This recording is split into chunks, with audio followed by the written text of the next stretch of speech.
Hello, everyone. The United States has officially applied Section 301 of its Trade Act and exerted economic pressure on South Korea twice now. What kind of impact does the invocation of U.S. Trade Act Section 301 have on a regime? In this session, we will examine what Section 301, which has recently garnered massive attention, actually is as a system and how its aggressive application toward a specific nation can impact that country's economy and government operations. First and foremost, I want to emphasize that Section 301 of the U.S. Trade Act is not just a simple tariff system. This mechanism is a trade law that empowers the U.S. government to conduct investigation and impose sanctions to counter trade practices it deems unfair to American companies. U.S. Trade Act Section 301 and America's macroeconomic pressure function as the, quote, most sophisticated and lethal economic guillotine that suffocates regimes, sliding into authoritarianism or ideological bias. Therefore, the initiation of a Section 301 investigation does not automatically mean high tariffs will be slapped immediately. Depending on the investigation's findings, bilateral negotiations, and the U.S. government's policy judgments, a wide array of responses can take place. Then, what would happen if the U.S. utilizes Section 301 as a powerful weapon of trade pressure? According to a past report by South Korea's Legal Times in February 2026, after the U.S. Supreme Court ruled the Trump administration's reciprocal tariffs illegal, the U.S. may bring Section 301 to the forefront as its new core weapon of trade pressure to fill that legal void. In fact, the Office of the United States Trade Representative USTR targeted South Korea by simultaneously launching Section 301 investigations into two tracks: manufacturing overcapacity and forced labor, unleashing all-out pressure. Phase 1. Collapsing the foreign exchange market and skyrocketing exchange rates, cutting off the regime's funding lifeline. The moment a Section 301 investigation begins and a tariff bomb is forecasted, the international financial markets are the very first to react. First is the escalation of anxiety in the financial markets. When the U.S. ramps up trade pressure on a specific country, financial markets tend to preemptively reflect the potential decline in future exports. Consequently, that nation's currency is highly likely to weaken and exchange rate volatility may surge. Of course, exchange rates are not determined by U.S. trade policy alone. They interact with various factors such as interest rates, international geopolitics, investor sentiment, and energy prices. Second is the potential flight of foreign investment capital. If access to the U.S. market is expected to deteriorate, some foreign investors may adjust their portfolios or move their capital to other markets. In particular, industries with high dependency on the U.S. market, such as semiconductors, automobiles, batteries, and shipbuilding, are likely to react sensitively to these changes. Phase 2. Impact on manufacturing and supply chains.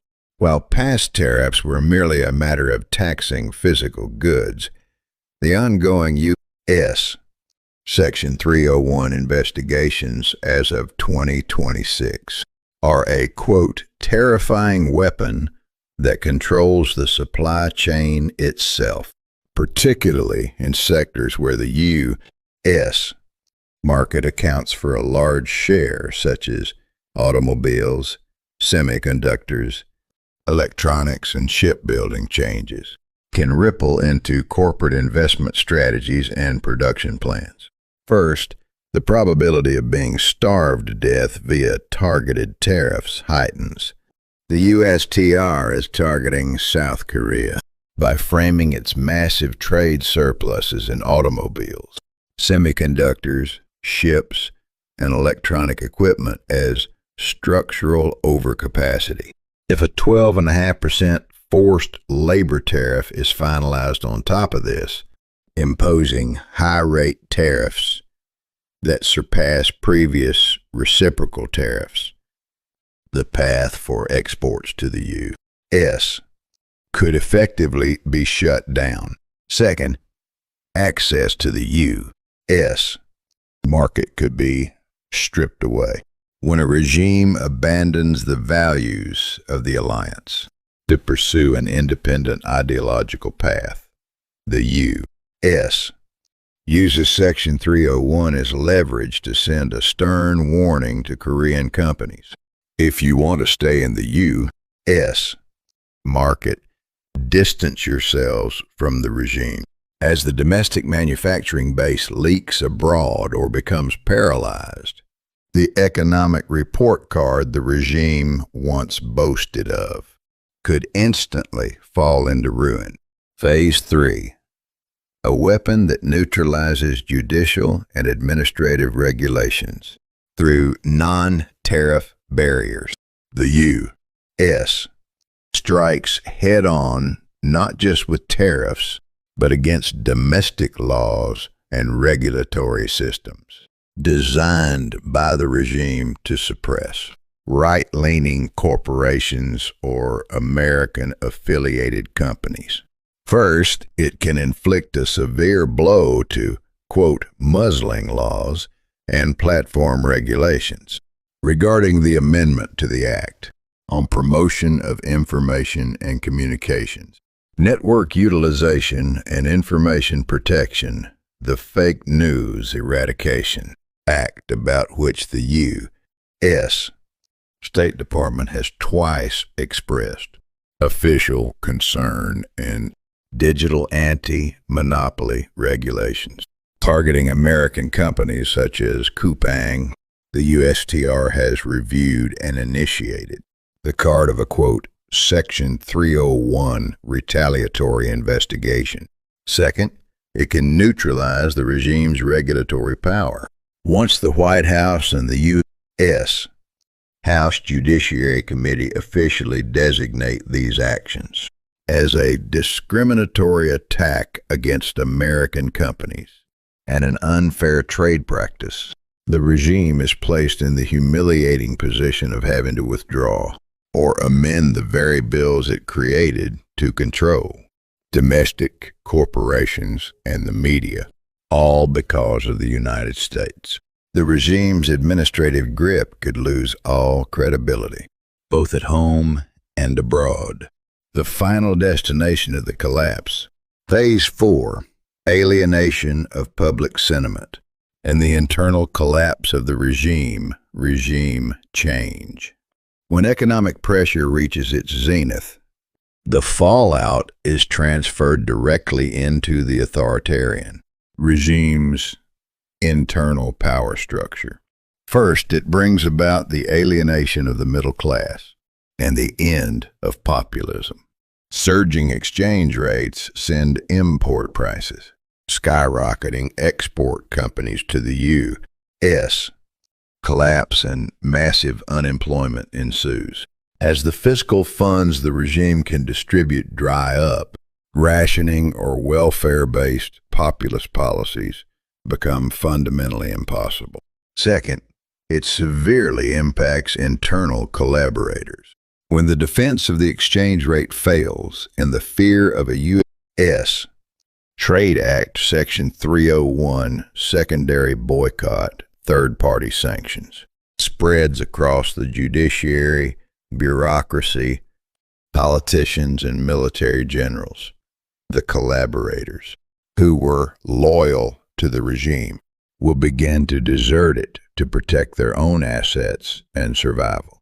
Ultimately, as public anger fueled by economic ruin meshes with the diplomatic and security encirclement by the alliance, the regime will naturally enter a process of dismantling. Dear viewers, the moment the U.S. Supreme Court blocked reciprocal tariffs by declaring them unconstitutional, the card the United States pulled out was this terrifying Section 301 of the Trade Act. The exchange rate breaking through 1,501 and skyrocketing, coupled with the USTR's pincer investigation into forced labor and overcapacity, is not a simple trade friction. It is America's massive macroeconomic guillotine, designed to completely cut off the cash flow and windpipe of a regime trying to ignore the alliance and seize control of the judiciary, military, and corporations. No matter how much they wield weapons and abuse laws on the inside, history shows that not a single regime has ever survived this sophisticated economic siege by the United States. This is precisely why we must open our eyes wide and trust the power of the alliance. If today's precise analysis of how U.S. Trade Act Section 301 is tightening around the heart of the left-wing regime was refreshing to you, I earnestly ask you to subscribe, like, and widely share this video below the screen to protect the economy and security of the Republic of Korea. Your shares become a great breakwater, protecting the crumbling economy of South Korea.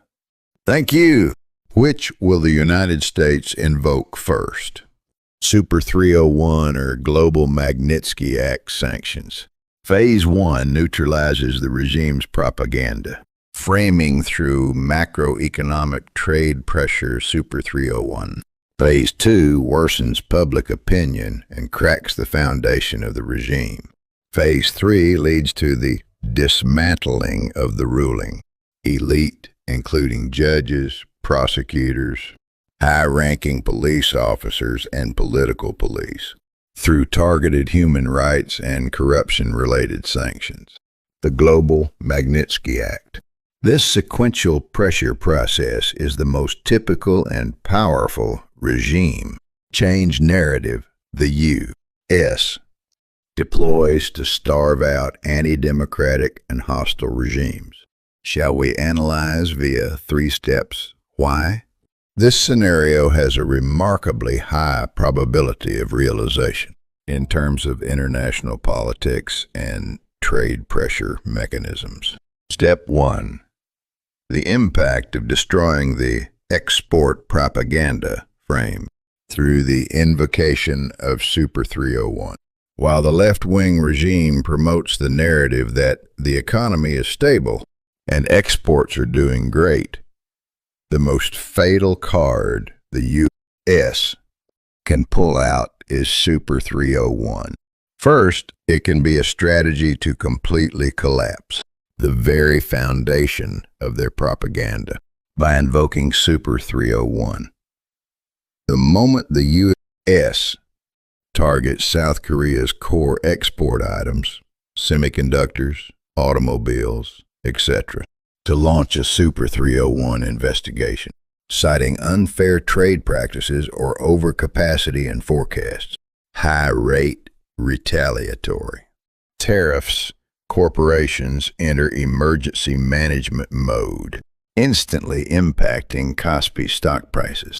The economic achievement of booming exports boasted by the regime can be instantly flipped into an economic crisis caused by the regime's diplomatic failure.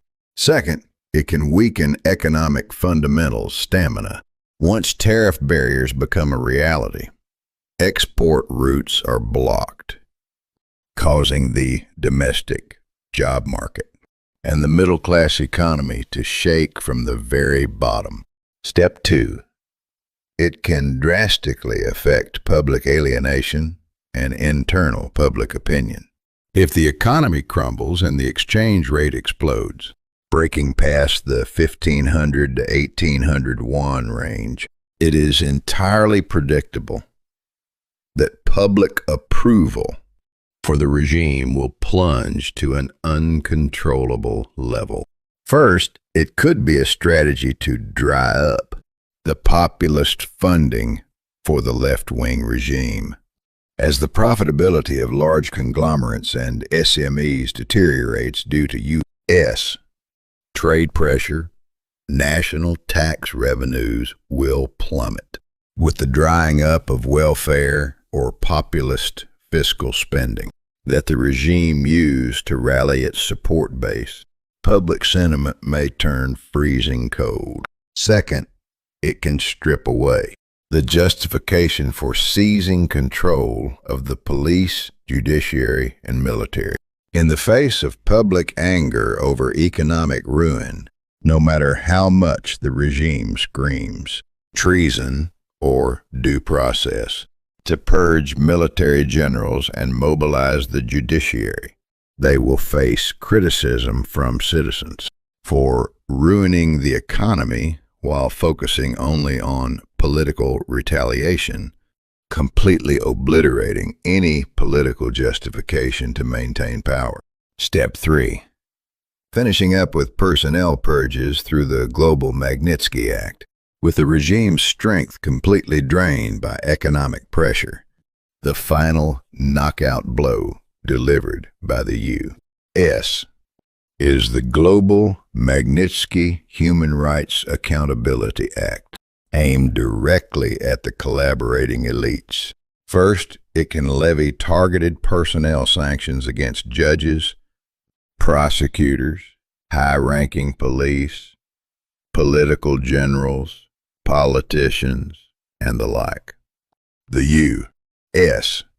executive branch invokes the Magnitsky Act against judges and prosecutors who spearheaded judicial coups, police leadership who condoned or directed illegal state authority, such as subcontracted police at protest sites, and political generals who collaborated in seizing the military.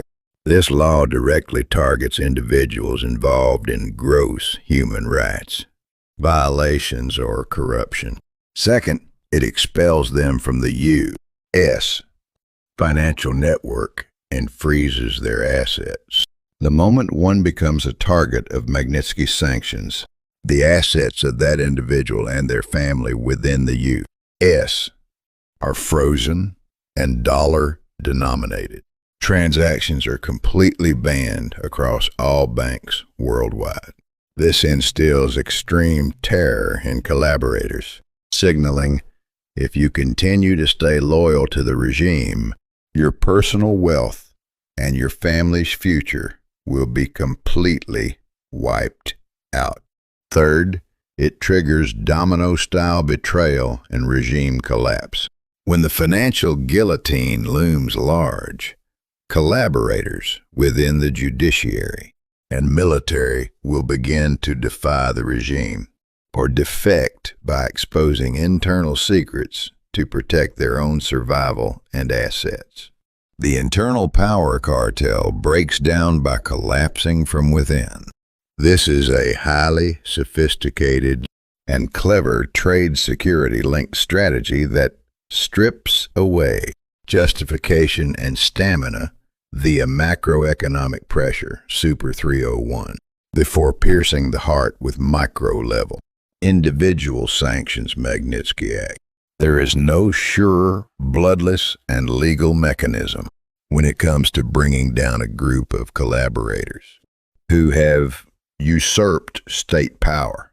Dear viewers, the scenario I have just described is precisely the most sophisticated step-by-step guillotine program that the U.S.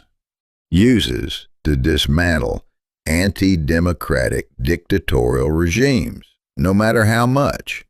The left-wing regime currently mobilizes the media to propagandize that. Exports are doing well, the U.S. will strike that illusion with the massive tariff blade of Super 301 to drain their strength. Then, at the exact timing when public sentiment has completely turned, it will tie up the masterminds of the judicial coup, the judges, prosecutors, police brass, and political generals with the Magnitsky Act, permanently expelling them from the dollar financial network. A domino effect of asset-frozen collaborators. Betraying the regime to survive this is the inevitable end that awaits a regime that betrays its alliance to ensure more patriotic citizens. Awaken to this terrifying mechanism of security and trade. I strongly urge you to subscribe, like, and share this right now in your group chats. Your sharing becomes a massive opening signal that awakens South Korea. Thank you.